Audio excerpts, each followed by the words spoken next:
செல்வச்சன்னதியான் சரித்திரம். கந்தபுராண படலத்திலே செல்வச்சன்னதி திருத்தலத்தில் வேலன் எழுந்தருளியமைக்கான வரலாற்று சம்பவங்கள் இடம்பெற்றுள்ளன.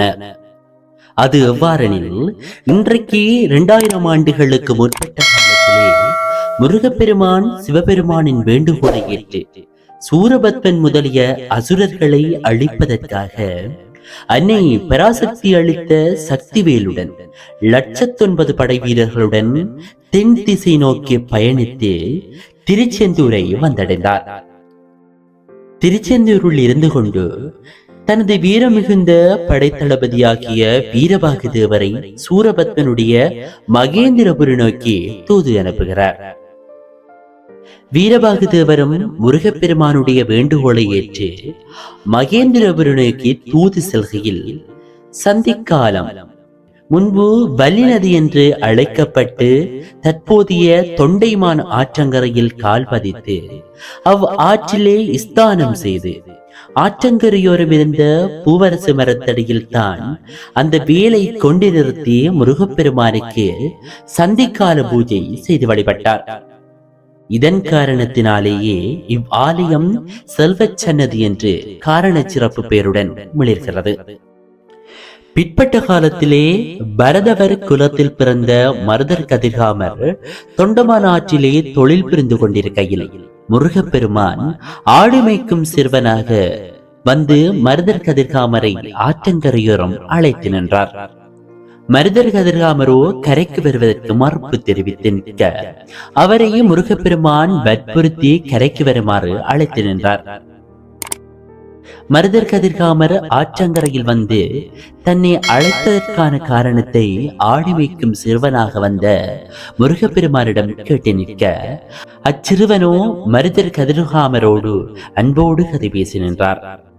பின்னர் அச்சிறுவன் அங்கோர் இடம் காட்டி அவ்விடத்திலே குடிலொன்றை அமைத்து 65 ஆலமிலைகளிலே அன்பெழுக அமுதிட்டு பயற்றங்கரையையும் பக்குவமாய் செய்து படைத்து அங்கே பூஜை வழிபாடு புரிந்திட வேண்டும் என்றார்.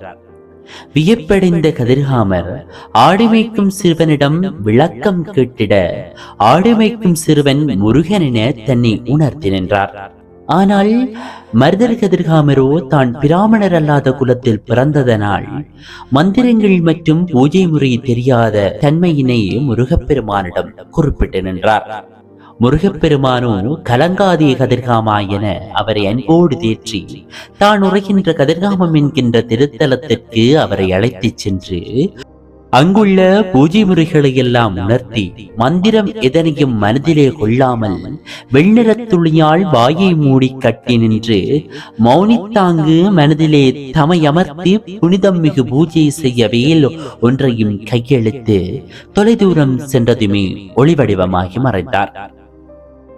ஆலயத்தினுடைய சிறப்புகள்: இவ்வாலயத்தில் மூர்த்தி, தல, தீர்த்தம், சத்குரு என்பன ஒருங்கே அமைய பெற்ற சிறப்புக்குரியது.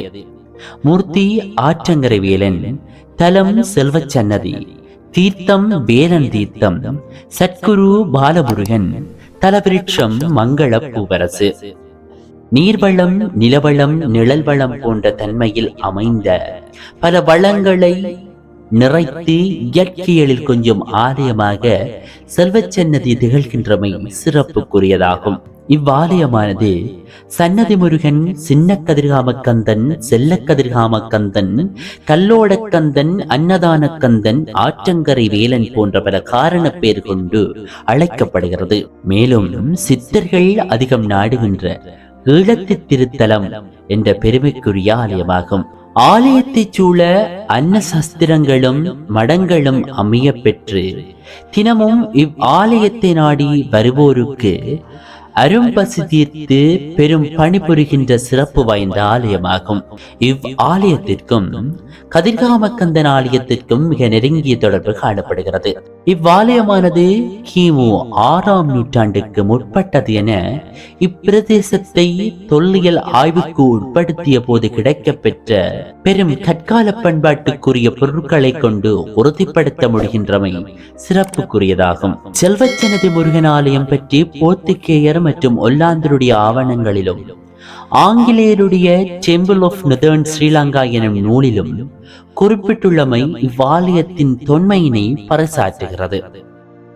ஆலயத்தினுடைய அற்புதங்கள். வேலன் திருத்தலத்தில் தோற்றம் ஒரு அற்புத நிகழ்வாகும். எவ்வாறெனில், முருகப்பெருமான் ஆடி மேய்க்கும் சிறுவனாக ஆற்றங்கரையோரம் வந்து ஆற்றிலே தன் தொழிலை புரிந்து கொண்டிருந்த மருதர் கதிர்காமரை ஆற்றங்கரைக்கு வருமாறு அழைத்து அவரிடம் வேலொன்றை வழங்கி ஒளிவடிவமாகி மறைந்தமை ஒரு அற்புத செயல். கதிர்காம திருத்தலத்திலே மகோற்சவம் நிறைவே எய்தி பின்னர் முருகப்பெருமான் இரவோடு இரவாக சந்நிதி திருத்தலம் வந்து கதிர்காமரிடம் தனது களைப்பு போக பயற்றம் தூவியல் வாங்கியுண்டு தாகம் தீர இளநீரும் பெற்று அருந்தியமையும் ஒரு அற்புதம். மருத்துவரால் குணப்படுத்த முடியாத நோயாளிகள் கூட இத்திருத்தலத்துக்கு வந்து தங்கி இங்கு வழங்கப்படுகின்ற பிரசாதம் மற்றும் அபிஷேக நீர் என்பவற்றை வாங்கி அருந்தி நோய் நீக்கச் செய்கின்றமையும் ஒரு அற்புதம். உப்பு நீரில் விளக்கெறிகின்றமையும் ஒரு அற்புதமாகும். தமது திருத்தலத்திலே தம் திருமுன் நேர்த்திக்கடன்களை நிறைவேற்றும் பக்தர்களுக்கு ஏற்படுகின்ற உச்சக்கட்ட உபாதைகளை, உடல் வருத்தங்களை அன்றைய போக்கி அவர்களை வளமையாக நிலைக்கு மீளச் செய்யும் ஒரு அற்புதமே அற்புதமாகும். இவ்வாறான செல்வர்ச்சனது முருகன் ஆலயத்தின் பல அற்புத செயல்களும் இடம்பெற்றுக் கொண்டிருக்கின்றமையும் குறிப்பிடத்தக்க ஒரு விடயமாகும்.